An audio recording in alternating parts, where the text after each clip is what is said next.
Hey everyone, welcome back to our channel. Today I'm gonna show you how to set up Find My iPhone. Track your lost device.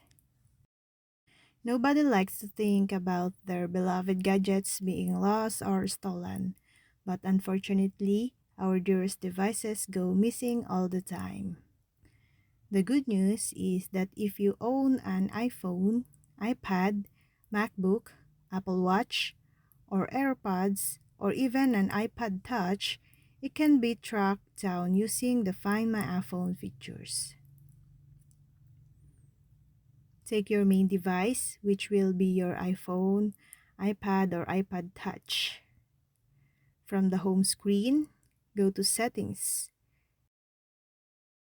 If this is the first time you're setting anything up, you may be required to enter your Apple ID.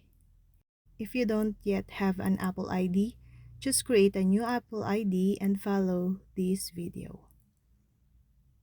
After the settings, tap on iCloud.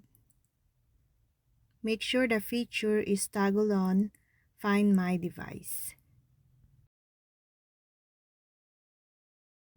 Also, on this video, turn on Send Last Location. This feature will make sure your device transmits its location when it's about to run out of battery. So, when you try to locate the device later, you'll see where it was. If you have Apple AirPods or an Apple Watch paired with your iPhone or iPad, you'll then also get those set up within Find My iPhone. Now you should be all safe to lose or misplace your device. And that's all.